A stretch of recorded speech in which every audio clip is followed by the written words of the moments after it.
mwinaso achilimike amene Minister of Health certainly the task force komanso ena onse achilimike kanili pano njofuna kuti tisinthe attitude anthu taone kuti katemera ameneyu ndi wabwino atithandiza apangisa kuti nthenda imeneyi tichepetse ukali chifukwa ya ukali already panopa people are talking about naona mu nation experts highlight COVID-19 new wave risks kubwera mawave ena wave ina bwera iyi yatipweteka kwambiri tikuziwa yatipweteka panopa zikutsika zikuonekera kuti zikutsika zikupita basi koma akuna kuti kubwera ina what it means that ndeta ilipobe niopsa ikabweranso ndiye kuti ena adzapitaso kuli chete yupanga ngati mafunde panyanja funde ibwera zamenya gombe pa basi ibwera so inaso ndiyo fakero ndi mawave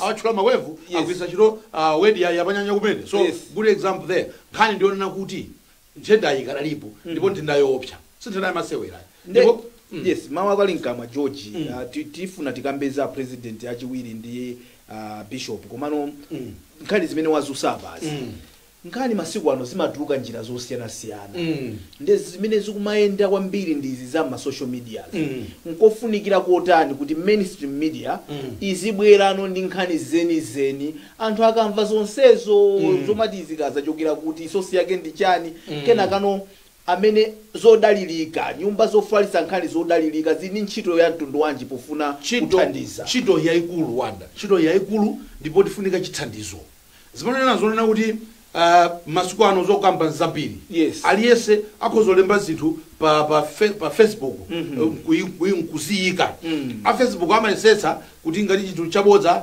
achichotse kayatana dani koma sangakwanisa kuchosachina chonse ukuchosa ku Malawi ndiye pamene ifeyo ngati traditional media tili relevance yathu pamene pagona relevance yonena kuti timatofuza chinthu kwawo zoti ichi zina timatika zona pasopipira paja timazifuza timazoti nzabodza timangozisiya because atu abanga even page yathu George times 360 akuti news and radio si page yathu ena achita kutenga logo yathu mpaka na kumapanga nkumafalisa cholinga chofuna kuti nanga zimandana zija kuti auze kuti anthu amakhulupirira times ikanena chinthu ikalemba nkhani ndiye kuti nkhani yonjoona so tizinamiza anthu koma tikhale ngati times kumene kuli kulakwa ni mlandu waukulu ndipo sikunake tizagwira tizatopera asaone ngati kuti we are helpless we are not helpless hayi ndithu kumbuyoku anyamata IT ali busy ndithu kuwasaka kuti tapeze we are not helpless chifukwa akutonongera mbiri kuti wana akutonongera mbiri yathu chifukwa ife ngati tayika chinthu tayika nkhani pa Malawi ndiye kuti chinthucho tachifufuza if we are a responsible media house tili editorial policy tili malamulo ena tili timatsata malamulo a dziko timatsata malamulo zonse timazitsata za dziko zonse tipangezo malamulo ake ndi tikatulusa chinthu khali chinthu chachona so the fact that iwo akugwisa chiro zinthu zathu koma ndikulakwa and they should not think we are helpless one day and sikalekale zimene kwamba zikuti kupeka thuku anthu ambiri akugwira ntchito kuti anthu amene apeze ndipo tikapeza lamulo lizagwira ntchito but ndikunena kuti ifeyo ngati unanifusafuso ifeyo ngati responsible media house not only this one there are others are responsible akwaziwa Malawi tifunika tithandizidwe pali vuto lina kuti anthu ambiri ena a Malawi sakukhulupirira katemera pamene katemerayo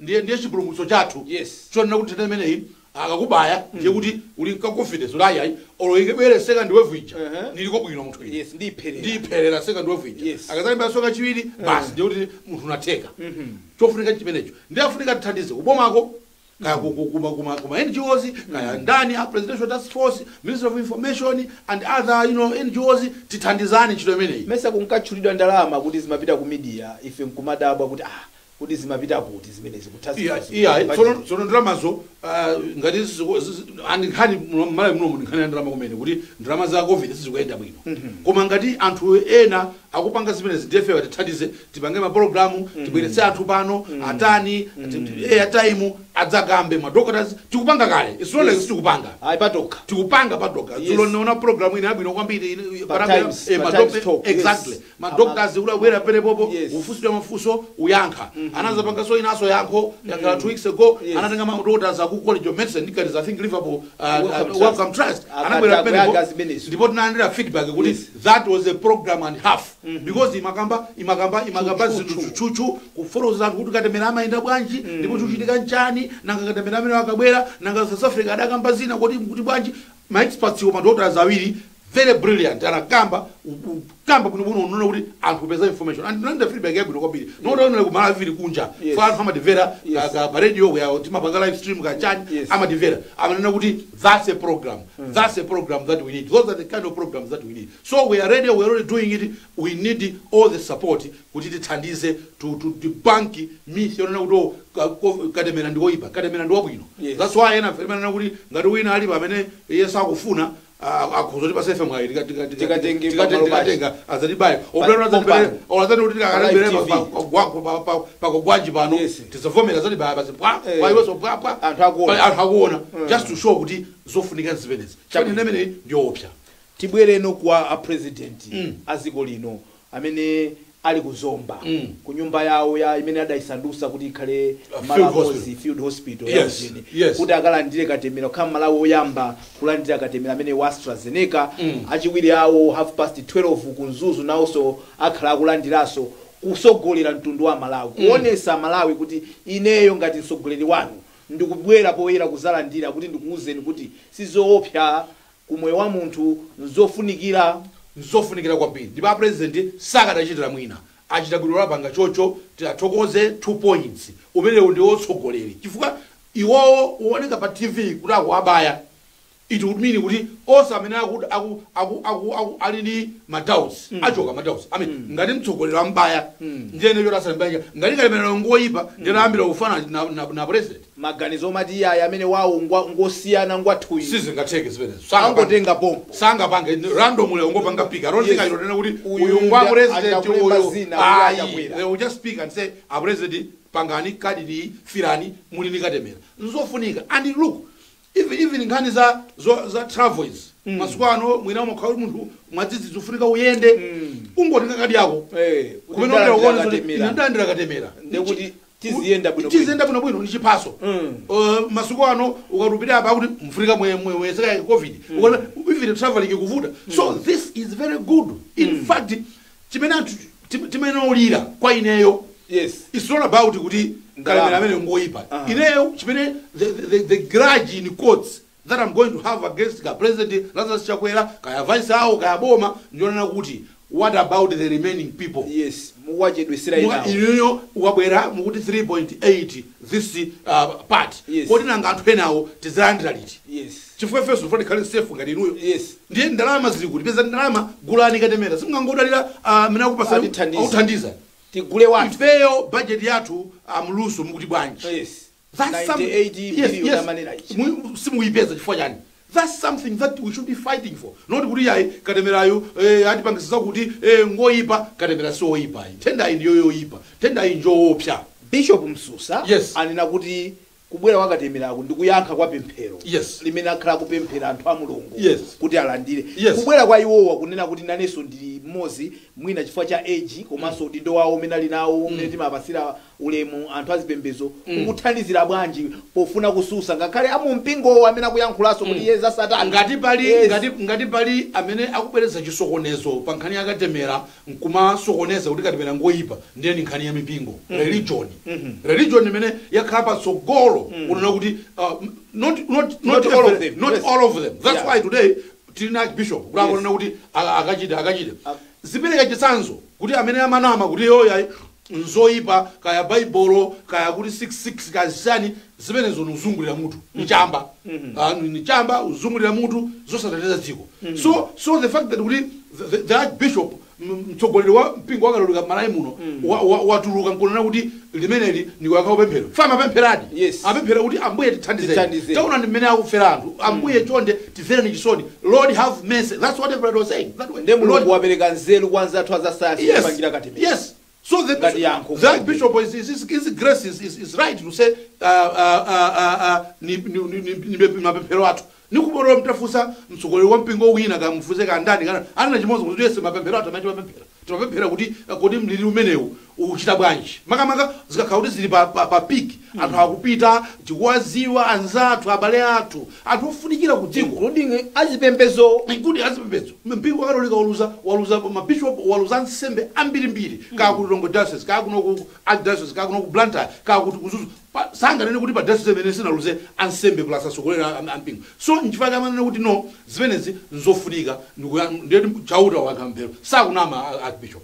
Chabwino ndiyeno mmene tikukambira pano kuti ifeyo tufuna tithandizire kuyankhulapo pa nkhani imeneyi George andiwanenaso apapa kuti ayi anzathu atithandize chifukwa choti anthu akuyang'anira kwa ife kuti tikuyankhula zotani kuti zusane ndi zimene zimatuluka chifukwa anthu amanena kuti nthawi zonse George katemera wakhala kukumana ndi siwoyamba uyo andi sikoyamba even kunja ainonga ndi ku Nigeria for example katemera even wana at some point amavuta kwambiri kuti anthu abaye so akuti padakali pano malo okali nkamwa amayi aoyembekezera amayena atazilandira makatemera ena koma akukana kuti ayi mukubisalira kumufuna mutipase panabwera Ness pa television breakfast live yanzana namuona Ness amene uja akulandaula kuti kwavuta kwambiri kuchipatala azimayi akuthawira mchimanga osafuna kuti abayira wina ili yoseno pano pa nthawi akuti mfuna kuti baye covid pamene afuna abaye kufoji kaya ndiwoyembekezera kaya makatemera kamalandira mbuyo museni ana akabadwa amalandira makatemera ambirimbiri sinkhani iyayi. So zimene zifunika kuti tichilimike wanu tifunika tichilimike chifukwa tikaita masewera titatosipsire tena ya covid simungapanga compare even with HIV imene timayipanga manage pali mankhwala mayera vizi ukamwa uli bwinobwino ukhala moyo bwinobwino iyi yazisokoneza zimenezo yazisokoneza zimenezo chifukwa zimene yasokoneza so kuti tibwerese sanity tonse tikhale pe moyo obwerere kale boma lisiye unene ulo msapange chakuti mini basi mkwere atatu anayi kuti boma lisiye utuze zimene zija tisiyovala mamask amene tinene chilungamo upuma kumavuta yomatopesa ndiye ukhauri ukera maservice pamene uzikafika pa mapa maservice zusakhala bwino zonsezo tiupanga because tifuna titetezane koma tati kuti tatemera tachita katemera zimene zakho zokhwefula meserosi tili nkatemera chimene mfuna tizivala masikicha tipesera ndani titenga kwa ndani potosi nkatemera that's very very important. Chabwino tipite ku break tikachoka kumeneko tipitirire ndi nkhani zina mu programu yathu ya lero ya kwa Gwanji.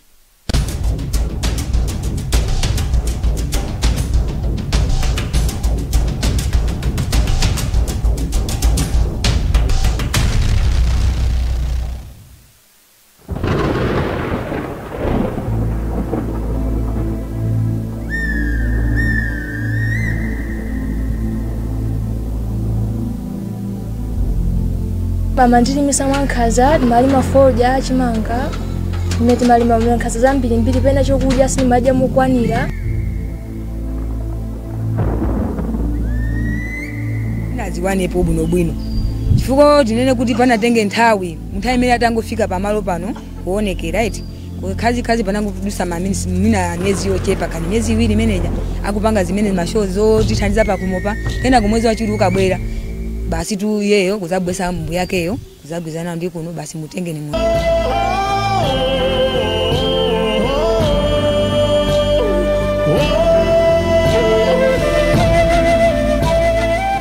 makolo ena ndikuwalangiza kuti asatengeke nazo na anyamata omwe mwana wawo kawafusidwa kasana afusidwa ngonyamuka kufika pakhomo mabwesa katundu asakopeke nazo amakhala kuti akukopa kuti we kholo ukopeke kuti mwana wako kakuphunzira amusise maphunziro ake apongeza banja kumapitako kamutayi ndi zimene zonse zimakhala zabwino makolo isatengeke kamba kwalyani kazinthu.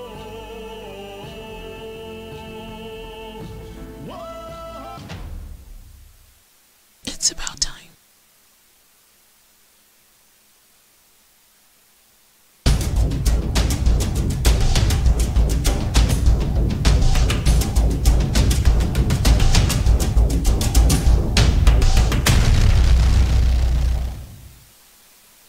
tikulandireni ku programu ya Bwagwanji imene ikupitirira pa wireless yanu ya Kanema ya Times Television TTV, pa wireless yanu ya Times Radio, komanso ndithu pa Facebook page pathu pa Times 360 Malawi. Ndili ndi George Kasakula amene ndi editor in chief wa kuno ku Times Group. George, nkhani yathu yachiwiri ndi nkhani imene gulu lina limene akuti Public Square latulukira kuti likumbuse atsogoleri athu akuti zimene ankalonjeza pa nthawi ya kampeni kuti a president ndi achiwiri awo akazalowa azachosa chitetezo immunity chifukwa pa nthawi imene uli president sumayimbidwa mlandu yayi until uchoke mu office ndio mazayankha milandu ina. Ndiwo akuti anthu ankalonjeza kuti iwo azachosa zimenezi cholinga chokuti pasamakhale nthawi imene munthu ukhoza kuphwanya malamulo sagwira ntchito. Ngati timanena kuti president akulumbira kuti azachita defend constitution of Republic of Malawi, asakhale woyamba kuyiphwanya iyeyo chifukwa chokuti akupanga enjoy immunity. Zikukhala bwanji kodi zimenezi George? Debate jofunika kwambiri mdziko. Dziko limene ni la moyo limafunika zikambirana pasamapezeke nkhani imene lowira aziyeso la izi ayizipsakambezi ngati nza dziko tentizikamba china chilichonse. So the fact that group hii yayambisa debate imeneyi premature lakwika ndipo akupanga exercise ufulu wawo zimene akukambazo nzoona zimakambidwadi nthawi ya kampeni makamaka ndi a vice president achilima chabwino sindikupoti achakwera adakambako chifukwa chake mwina achimwendo ayankha kuti tatipezereni pamene anayankhula achakwera ndi ndikuyankhani exactly tanthauza kuti achakwera sadayankhula amene adayipusha kwambiri nkhani imeneyi nda vice president a Saulos Chilima. Ndikumbukira ndithu nkhani zidalembedwa ndithu iwo akunena andi chipina amalimbika kwambiri chonena kuti boma la DPP muli katangale kwambiri andi katangale ameneyu somehow a president zinalo likumakhudza wakamba za ration ya ku police wina arabonyera 145 million kaja arabonya kwa account kwao ndrama zoti apanga inflate ma prices a contract internal procurement committee yakugwirizana contract hii tipanga makuti mwini wanga walandira kuseri nkumagwirizana ni anthu ena kuikweza amalawi kumalipira zinthu zambiri ndrama zambiri pa contract khaleni tavora president also adanyambira nawo ndrama zimenezo zidapita ku personal account ya president. So chifukwa zimenezi mfake maona kuti probably a president also azipita ku court even ali mu office.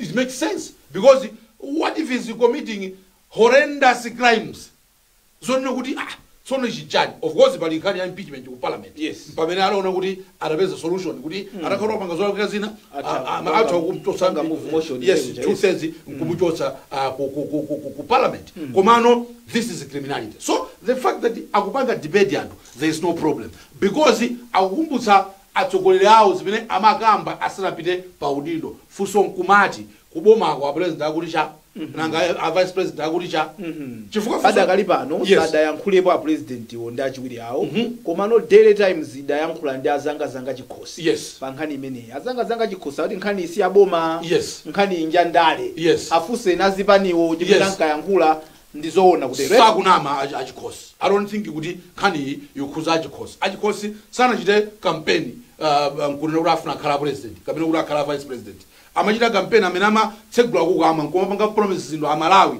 ndi achakwera ndi achilima amene ndi atsogolera boma limene. So achikhosi sakunama. That's why tifunika tivere kwa iwo zimene zamaziko kwambiri ndi achilima kuti ndanzawo achakwera alalankhulana adagwirizana chani kapena ni chimodzi mwa zinthu zimene zikudikira kuti malamulo asintha because it's something that must go to parliament. There should be a bill ukasintha lamulo limene pasaimiro la president na pamene akuitira section 91 yes yako mbale vanofuna ndifunse kuti izapite nkhani kuti akayikambirani izatengera ine akamena yankhula kuti ayambise it doesn't automatically the fact kuti ineyo ndimachita ndimayankhula zinthu ndisanalowe mu office ndikalowa mu office doesn't that automatically become my promise that I made then somehow office yanga in the but you have got to move it. You have got to show that you are interested. For example, achakwera anakambaza bilibili zoti kuti mchepese mphavu or university chancellor akachiyani chepese mphavu.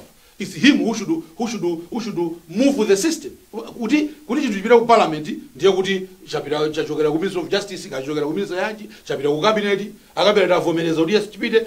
Is that a good system, George, whereby utakuyankhula chinthu kenaka twajaka kukhulupirira zimene zijazi kuzana kuti ninkangocheza. No, at the end of the day amene afunika apange push chimenechi si iwe ndine fefe tibe mphamvu ineyo pano singangodzuka pano uonera kuti parliament ichi kambirana nechi olawawa zimene kunena zimene kukambasi sudiona amene akhoza kupita ku parliament kuti kambirana nezi So holding those accountable. First of all, you must hold accountable the residents of Chakwera and Vice.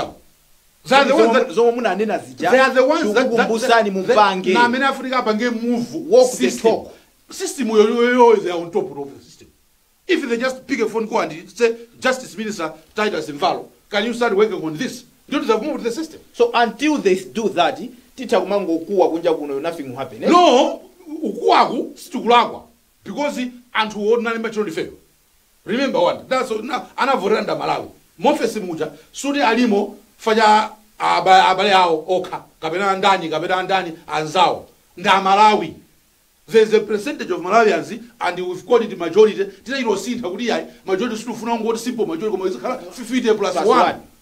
So 50 plus 1 voted for Doraza Chakwera as president. Advice how actually. Ana tinapasa mandate. Tinapasa olamuliro anthu pacha. Koma polamulirapo tinapasa fora malipanga promises itu. So china chimene gulu likumbutsa chonena kuti makamaka ino achilima makambankhani ya immunity. Kodi immunity imene zili bati zimene zicha immunity imene titaitenga choncho kuti amayankhula ndi achilima. Ali limodzi kuboma, don't forget. Chabwino. I think kuliona fusolanga.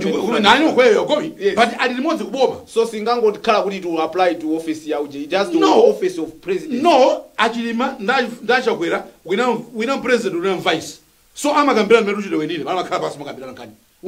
Wina sanga nkanenza kuti mama send iwe unkanena. No, imodzi mwankani it's up to them. It's up to them. Kaya apanga debate anana kuti ndiwo manena panopa zimene zosayenera but they've got to come out to Malawians and explain tidikire. Of course alinzaka 5 zopanga fulfill promises. So probably now singachitwa kuyamba khosi kwambiri yayi. Koma ikazafika 2024 umane 2025 tizagira pakhosi. Not literally. Koma tizagira inu mdapanga promise chakuti. Nthawi ya tasi. One of the simupanga immunity ili kuti. You still have the immunity. Sipagambirane makamba diwe chilima. Koma nonse mnali ku president. Yes. So you are adopted each other's things. Yes. Nkuika pamodzi. Sipagwirizane imene hii zili kuti. Atula ndaula kuli group yukambaza kuti. Yapanga zakuti. This group can even go to court and ask for whatever. I think they are still debating what to do. Yes. And they are debating what to do. They seem serious. They seem to push something. Yes. So we don't know what they want to push. They've got all sorts of options at their disposal. But it's a good debate. It's a good debate. The fact that they've started the debate is a good debate. It's not coming from the air. It's coming from Antawiro Amaduza. The reasons for to push for that position nzabwino zitandiza kuti president atisikan president wabwino asamono in an immunity. That's a debate tichite amene alayika zimene malamulo kuti azikhala immunity amanena kuti chani president msankhalise busy azikhala busy ndi zinthu za dziko ndiye mzingamtengera ku court sizabwino zimene. That was the justification. Now kodi tiziyambisa magulu kuti tizingowapanga remind anthu chimozi kuti gulu lina ilira ngobwera kuzakamba immunity ibwe ayinda izapanga mena remind za ma passport ina ibwera ya ma driving license ina ya ma connection ya mazi sitingangopangira zonsese pamodzi kwakumbusira limozi tikozopangira pamodzi sitingapangiranso pamodzi ndi ufulu wathu freedom of association. So inu ndine chakuyamba ngati chimene kuti dinya ife kwambiri mtima kwathu mchamadzi namene akuti pweteka iwe ndikozoyembisa kuti ndanena kuti muchosa connection fee ife rifuna tichita tamanga nyumba ife panopa tibe chilichonse kuti so ndi Amalawi ali ndi ufulu koma the point is achilima ndachakwera ali ni responsibility analonjeza Malawi zithu zambirimbiri. Pano wena akumbusa passport ndi akuforoza ma driving license akuforoza kuti kwa passport iko zipena pezako sizino kuli chi contract ku account number 1 and contract sitingachoke moso. So my promises then are anali based on ignorance mwina ubwino ona kuti amalawi apeze bwino mwina zimenezo anali nazo koma maziwa kuti kwina kuli there's a difference pakati pa campaigning ni governing. Yes. Probably mukapanga campaign mangolankhula out of ignorance. Azana kubisirana mangola asiyeni. Akuti chani? Koma I expected the vice president to know better because he was still part of the UJ. Exactly. So some of the things zimanenedwa would have kuti akwena kuziziwa chifadi mboma. Good point. Koma zimazapezekano khanga tizusempa. Pano paru technically kanema passport. Sanga kwaniso tisa. Sasitekai. Kuli contract chukupitabe mamoti asise awena apeze ndrama alipire ngongole yomwe iliko amene anachita supply mapassport. Exactly. So paropa chibwedo angomangidwa manja. Palibe milanga pange cha passport. Chabwino. George nkhani ina imene imabwera asumwina debate ina ndiyo kuti khanga rachiwire a president wa khanga tikaya matemu awo amaliza chani situluka bwino nkhani imene iyiso kuti debate inaso yoti tiyambe pano kapena pajana na kuti tingokhala ipe tisamakhale obsessed ndi ndani iwo pajana chita lecture anone kuti amalawi tisamakhale obsessed ndi cha 2025 wa amalawi singasiyo khala obsessed because itsogolo lathu tikati mafuso tizikamba so tizikamba kuti iwaja malizano matemu basi kena kodi chichitika nchani azapiti azayima ngati ndani takala bwanji 2025 will be very very interesting although it is 4 years away it's still going to be very very interesting. There are a number of things that zisapangidwa resolve chisachitika nchani nzoona kuti sanga imeso vice nanga azayima chani kodi akhozoyima ngati president kodi azadukana UTM ndi MCP ukamona zimene zikuchitika mbomamo umaona kuti olo anthu akugwira chilo limodzi koma ma separate identities akupereka ma tension itina akabwera ma by elections kukalonga umagwebana anthu ndi nduna kulinaso kukalonga ku by election kati mwa wiki mupanga cabinet limodzi ukafika weekend muthamangira kukalonga umakagwebana aba ini mphempha aba ndi chiyani so those things zikamachitika zimaoneza kuti anthu ma identities nyosiyana and kampikisano kalipobe although ali boma limodzi koma kampikisano kalipobe zabwino mwa democracy. Well, I mean that's the template that they chose. They have to endure that. Komano people are saying sono kuti tikazafika kuti South Africa 2025 zizamasuka bwanji tizaona chiyani nanga zimene zizathandiza chani pa chisankho cha president atazawine ndani chizachitike chani ni mafunso amene anthu simungalese kuti yayi you are obsessed, you should be obsessed, why should not be obsessed? We must be obsessed. This is our country, this is our politics. Ninkhani zabwino nthawi sili pali athu I think hotikali ndikhala yabwino adi tizangopiriza hotikali angoti kasande kakhalika starter akakanja starter zabiri zamaliza hotikali mwamsanga George. Yes. Khoti la apasa amayi akusundwe Bwatalika chipepeso amene walandira ndalama yochepa kwambiri walandira 4 million amene walandira yambiri 10 million azimayi 18 amene anagwiriridwa ndi apolisi nkhani yabwino. Nkhani yabwino wanda koma pali funso ndalamazo mwapaza azimayi sitikukana ayinolandira chifukwa kuti nimene lili dziko adapanga safa trauma adapanga safa chimene samene lopanga safa dignity yawo idapangidwa violate adakhanga kuti wowo ni object yoti munthu can just decide and play with it mmene akufulira foti yeyo alini futi wavala uniform kajani alini mphamvu zina zake so using that power that authority nkumpanga dominate nzimayi ndipo zikachitika nkhani zimene zimachitika timatitika mamva pafupi tikhetsa misozi. Yes. Because we imagine a defenseless woman, somebody comes, he's got a gun. Kuteteza malamulo yes. Amene akuphwanya la yes. So fuso nkumati chabwino apolisi achira compensate apolisi sabanga business ndalama zichokera ku misonkho yathu zichokera ku treasury wapasa apolisi nkupasa zimene amenewa fine they have got to have that money kuti mwina mwake mtima ukhale pasi but what about the one that did it? Yes, because that was a criminal. Yes, chigamulo ndi chidane kuti anthu amene achita zimezi where are they? The IG must explain to Malawians. Where are they? Who are they? Are they still in our police? Are we keeping criminals in our police? Tomorrow what will happen? Are they going to rape more women? Is that what they want? Would I rape more women and then you pay those women Dramazina, Mamiloniena? No. Those people must account for their actions. They are criminals, they are thugs. We can't have thugs in the uniform. No, we can't. They are criminals. They should be arrested and go to court and get punished. apite ku jail. Chabwino nkhani inaso yokuti sitimaliza chifukwa cha nthawi msanga tichokepo tipitenso ku nkhani inaso imene kupezeka pasamba loyamba la newspaper ya Nation akunena kuti zokambirana za bill imeneyi yoti mwina umampasa nzimayi kukhala ndi ufulu wochosa pakati kapenayi yupita ukakumana ndi test yake yoyamba chifukwa ikambirana ku nyumba ya malamulo motion yake lero ndipo kuli tension kwambiri nkhani imeneyi. Palibe cholakwika. Lero ni Thursday, private members day. Yes. Ma MPs amabelesa zawo za private. Kuli bill ya MP yawa aku chiladzulu. Bambo Matthews Nangwale. Komanso yona chairperson ya parliamentary committee ya health. Yes. Palibe cholakwika. Nkhani ya abortion tachita debate. Amalawi. Tagawanikana. Mipingo ikukana, ma conservatives akukana, kuti abortion ayi, ena akunena kuti ayi, yupereka ufulu kwa mzimayi. Now kuno kubwalo linapanga debate. Tikozopanga debate imene tifuna kuno kubwalo. Koma amene ali ndi mphamvu yopanga malamulo. Of course atavera ifeyo amene tidatumiza ni ma MPs. So let it go to parliament. My MPs agambirane, let them vote on it. Let's see. Kudi uyuyu wa verandani. My MP ya verandani ndipo avota bwanji.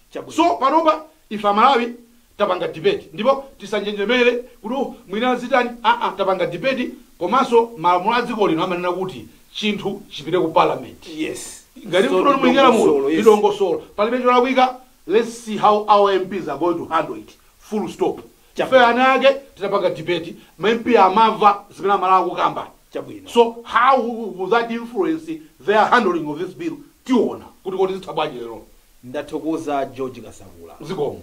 Pamene ponso ndi pa msiriziro pa program yathu ya lero ya kwa Gwanji pano pa Times Television TTV komanso pa Times 360 Malawi Facebook page komanso pa Times Radio. Dzina langa ndine Wanderer Msisya. Pitirani kuonera ma program osatira pa ma TV pa komanso kumvera ma program osatira pa radio. Goodbye.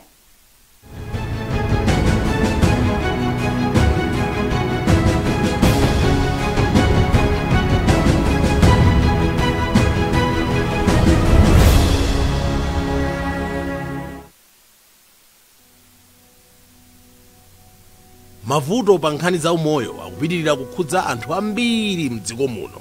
Kodi vuto lili pati? Timakwamana ndi mavuto